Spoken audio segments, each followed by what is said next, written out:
The housing market is one cow away from tipping over into utter chaos. Get it? One cow, tipping, utter. If this wasn't a genius opening statement, I don't know what is. Come on, toss me a bone. Existing home sales are down 20.2% year over year. New home sales are down 29.6%. Moody's Analytics has downgraded its outlook for U.S. housing prices, projecting the possibility for a 5 to 10% price cut. Not to mention, Blackstone-owned Home Partners of America has just declared it will halt single-family home purchases in 38 regional housing markets by the end of summer. Is real estate investing dead? We put Mr. $250 million in real estate transactions, Anish Dave, in the hot seat. Buy now or wait?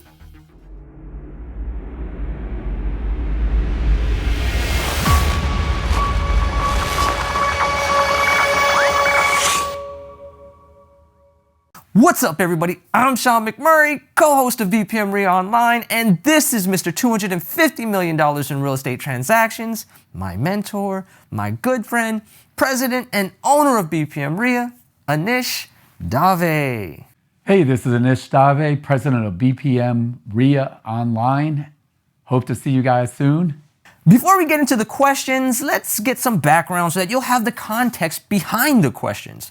Home Partners of America is a Blackstone-owned company and also one of the nation's largest private landlords. They operate in 76 regional housing markets and really came to popularity with a new model or new path to home ownership, as they say. Essentially, they'll buy an eligible home on your behalf and lease it back to you with the right to purchase after about a year. Home Partners of America recently announced it would stop purchasing single-family homes in 38 of the 76 regional housing markets by the end of September. According to Home Partners of America, the decision was based upon several factors such as home price appreciation, state and local regulations, and market demand. They go further to state that in reality, the 38 regional markets they are moving away from, they only represented 5% of their overall activity. If all you got from this was that Home Partners of America is kind of a big deal, then we're in a good place. Anish, it's funny because we just talked about paying attention to the big institutional investors in this video, and this news drops. This could potentially be a big deal, especially if you're an investor and you operate in one or more of these 38 regional housing markets. Should investors in these markets be worried? So, you know what? I know these 38 markets, it might be a little scary, and should you be worried? A little bit, but overall, if you're looking for off-market properties, you shouldn't be worried at all, right? Meaning there's always great cash flow properties. Unfortunately, people still go through a divorce, people pass away.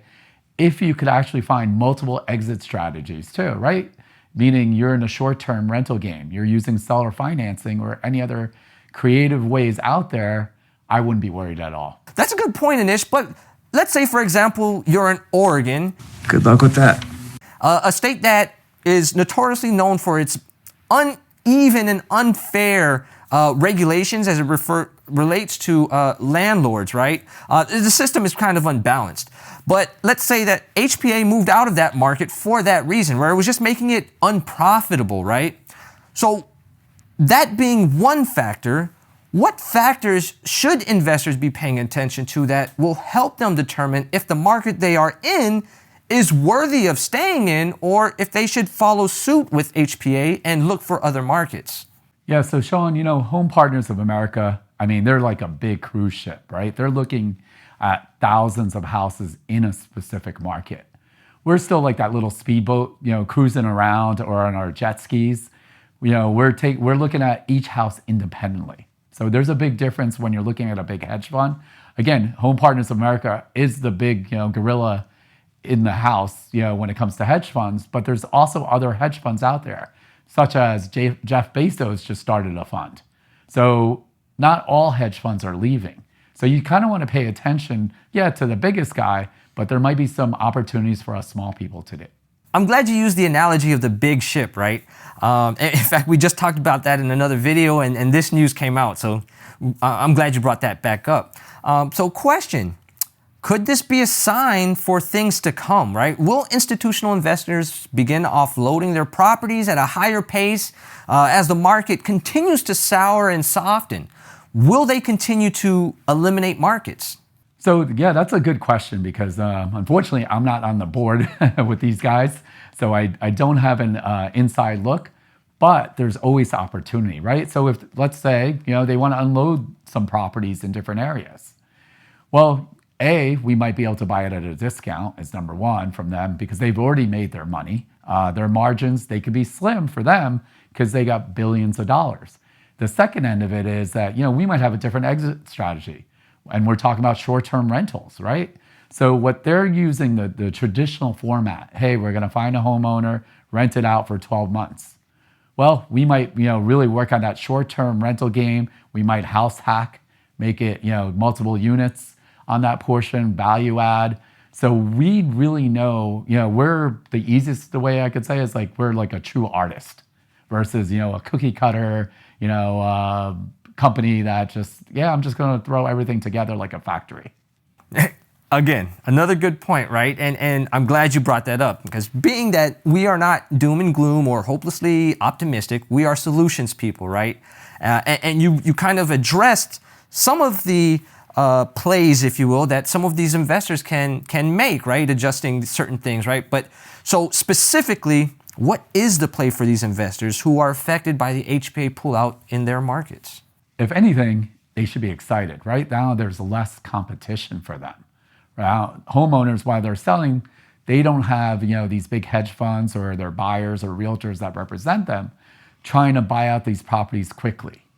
Now you could use some creative financing, maybe some seller financing. They might take lower money for their house because there's actually less competition. So if anything, you should be a little bit excited that the big boys, taking a breath. Thanks, Anish. The housing market is worsening. The economy is applying pressures that will affect the housing market negatively, and state and local regulations are making it difficult to operate in some markets. I look back to the housing crash of the 2000s. Things were good until they weren't. Certainly it took time to dig out of the hole, but those who had the patience and the know-how to navigate the challenges of that market, they are today's millionaires. I have faith in you to make the right decisions, get creative, and be successful in this market or any market for that matter. We'll be right there guiding you along. Anish, final words. Yeah, so Sean, I know we were talking about Blackstone and Home Partners of America. So that's just one portion of Blackstone. Just because they stopped in certain markets, what they're not telling you is they might be buying more commercial property. They might be investing more money in lending. So they are a true conglomerate with different businesses under their umbrella. So that pause could easily be they're just moving funds that are making them more money right now. So don't read too much into it. Don't be scared. Again, ton of opportunity out there. You just got to pick up your game and be very skillful. Well, I'm Sean McMurray. I'm Anish Dave, Real Estate Investing Made Simple. And we're out.